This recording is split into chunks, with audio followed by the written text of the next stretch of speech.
안녕하세요. 까치살모입니다. 가끔씩 저에게 무기 수출 상황과 가능성을 물어보시는 분들이 있습니다. 그런데 솔직히 저는 그분들에게 해줄 수 있는 이야기가 없어요. 무기 수출이라는 게 단순한 게 아니지 않습니까? 정치적 문제, 외교적 문제, 경제적 문제까지 다 따져야 하는 문제인데 제가 그걸 알 리가 없지 않습니까? 당장 캐나다의 잠수함 수출 이야기가 나오고 있지만 저는 캐나다의 상황이 어떠한지 자체를 모릅니다. 여러분도 아시겠지만 제 전문 분야도 아니고요. 물론 저도 다른 유튜버들처럼 외신 기사나 일반 기사를 그대로 베껴와서 이야기해 드릴 수는 있죠.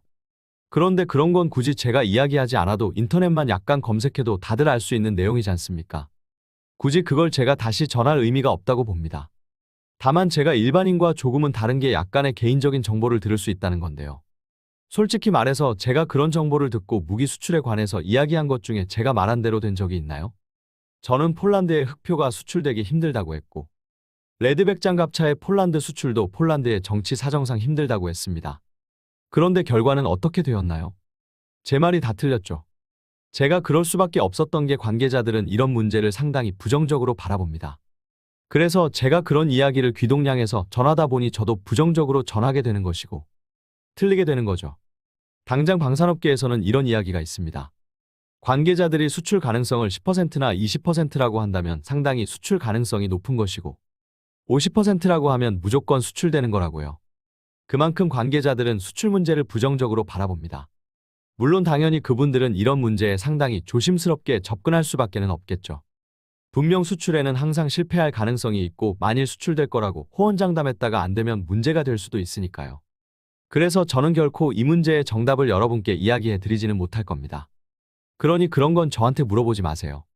저도 다른 유튜버들이나 기사에서 나온 것 이상은 이야기해 드리기 힘들어요. 그 대신 오늘은 수출과 관련해서 여러분이 항상 궁금해했을 이야깃거리를 가지고 왔습니다. 만일 우리나라가 무기를 수출했는데 상대국에서 우리가 수출한 무기를 뜯어서 기술을 훔치고 똑같은 무기를 복제한다면 어떠할까요? 실제로 미국은 우리 KF-21 보라매에 대해서 인도네시아의 기술 유출을 걱정했고 인도네시아가 분담금을 다 납부한다면 인도네시아에 넘기게 될 CJ-5호기는 미국의 일부 기술을 빼고 제작되었다고 합니다. 그런데 그건 KF-21의 미국 기술뿐만 아니라 우리도 마찬가지입니다. 우리도 결코 국내용을 그대로 수출할 수도 없을 뿐더러 특히 현대 무기에서 가장 중요하게 지켜야 하는 건 하드웨어보다 소프트웨어입니다. 그렇기에 우리가 수출한 무기에 탑재된 소프트웨어의 기술 유출을 막을 대책을 우리도 가지고 있어야 합니다. 그래서 우리나라는 총사업비 477.28억을 들여서 2022년 10월부터 2026년 9월까지 총 48개월의 개발 기간을 거쳐서 무기체계 기술보호기법이라는 사업을 하게 됩니다. 무기체계 안티템버링이라고 하더군요. 이것과 관련해서 현재 국민대와 주식회사 쿤텍이 2023년 2월경에 업무협약을 체결하고 산학협력 사업으로 개발에 들어가 있는 상태입니다.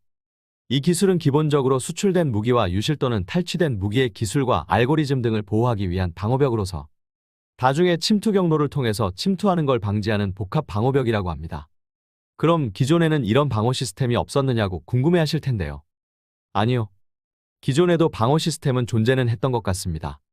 국민대와 쿤텍의 협약식에서 쿤텍 대표분의 이야기를 그대로 전하자면 무기체계에 대한 사이버 보안 위협이 고도화되고 있지만 기존 보안 기술로는 새로운 보안 위협에 대응하기에는 한계가 있는 게 현실이다. 무기체계의 보안은 국가 전반에 걸치는 안보와 밀접한 관련이 있는 만큼 이번 협약을 통해서 무기체계를 구성하는 코드 자체를 보호할 수 있는 안티템버링 기술을 개발 고도화하여 무기체계 관련 기술 및 정보의 유출을 방지하고 궁극적으로 무기체계 전반에 걸친 보안성을 강화할 수 있을 것을 기대한다라고 이야기를 했습니다. 한마디로 기존에도 보안 프로그램이 있었지만 기존 프로그램은 외부의 공격에 취약하니 새로운 프로그램을 개발해야 한다는 이야기죠. 결론은 아무리 수출된 무기라고 해도 우리의 승인이 없는 외부로부터의 우리 무기의 소프트웨어의 코드에 대한 접근을 근본적으로 차단한다는 겁니다. 솔직히 저는 컴퓨터에 대해서 잘 몰라서 안티템버링이라는 기술이 어떤 기술인지는 모릅니다. 그러나 우리 무기의 수출이 활발해지면서 수출된 무기의 기술 유출 가능성이 그 어느 때보다도 높아진 게 사실이고 특히 KF-21에 대한 미국의 인도네시아에 대한 반응만 봐도 우리가 이 분야의 기술 유출에 신경을 많이 쓰지 못했던 건 사실로 보입니다. 그렇기에 이번 개발은 무기 기술 중에서 갈수록 중요성이 높아지는 소프트웨어의 기술 유출을 방지하는 기술로 이 보안 프로그램을 개발하기 위해서 수백억을 사용하는 것 자체로도 우리가 이 문제를 얼마나 심각하게 생각하는지를 보여주는 거라고 봅니다. 한마디로 아무리 수출한 무기라고 해도 접근 권한이 없는 자는 우리 무기의 프로그램을 마음대로 손댈 수 없을 거라는 뜻입니다. 그런데 제가 컴퓨터나 프로그램을 몰라서 보안 프로그램에 대해서는 더 이상 설명이 힘듭니다. 그래서 내용이 이게 다이고 영상이 너무 짧아질 것 같아서 한 가지 소식을 추가로 준비했습니다. 우리나라는 2023년 11월부터 2027년 10월까지 기동차량 탑재용 장간격 고강도 교량 설계 기술이라는 사업을 하게 됩니다. 이게 뭐냐면요. 우리나라는 K1 전차를 차대로 이용하는 K1 교량 전차를 운용하고 있습니다. 그런데 혹시 여러분은 이 K1 교량 전차의 교량은 우리나라 기술이 아니라는 걸 아시나요? K1 전차에 올려진 교량은 우리가 개발한 게 아닌 영국의 비커스사의 기술입니다. 현재는 BAE 시스템으로 통합되었죠.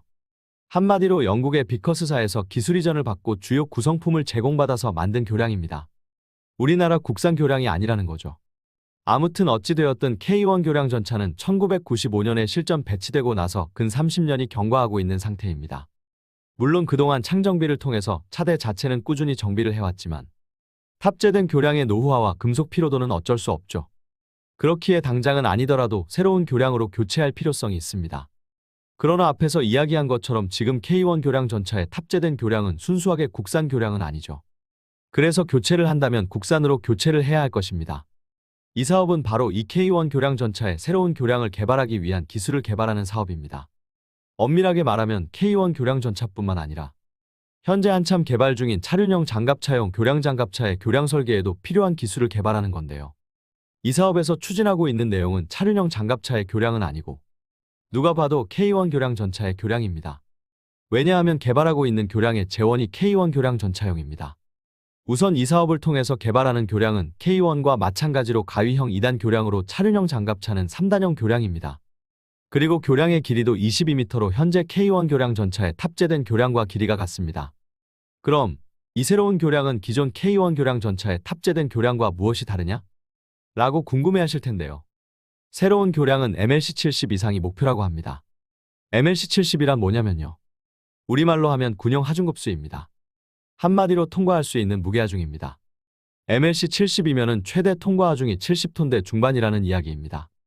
그럼 현재 K1 교량 전차에 탑재된 교량은 군용 하중급수가 어떻게 될까요? MLC60입니다. 대충 66톤 정도까지 통과할 수 있는 겁니다. 참고로 현재 미국에서 운용하는 교량 전차도 MLC60입니다. 그럼 이 정도만 되어도 미국의 M1 전차 같은 중전차도 통과가 가능한 겁니다. 그런데 왜 더 무거운 기갑 차량도 통과할 수 있게 하중급수를 높이려 하느냐고 궁금해하실 텐데요. 미래에 뭐가 개발될지는 모르지 않습니까? 그리고 이 교량도 수출을 고려해야지요. 현재 세계적으로 판매되고 있는 전차나 장갑차용 교량 중에 가장 허용급수가 높은 건 MLC80이라고 합니다. 그래서 우리나라도 최소 MLC70. 그러니까 개발 목표도 MLC70 이상이라고 나와 있습니다. 이 개발은 기본적으로 갈수록 노후화되어 가고 있는 K1 교량 전차의 교량의 교체가 목적이지만 교량의 수출에도 대비를 해야 합니다. 당장 폴란드는 틀림없이 흑표 전차의 차대를 기반으로 여러 계열 차량을 개발하려 할 것이고 당연히 그 중에는 교량 전차도 있을 것입니다. 그러니 수요국의 요구에 최대한 응하려면 허용급수가 높은 교량을 개발해야 하는 것입니다. 오늘은 두 가지 이야기를 해봤습니다. 제가 컴퓨터나 프로그램에 대해서 잘 몰라서 수출 무기를 위한 보안 프로그램이 개발되고 있다는 사실만을 이야기해드리고 어떤 프로그램인지 자세한 이야기를 해드리지 못한 점은 이해해 주시기를 바랍니다. 이상 영상 봐주셔서 감사합니다.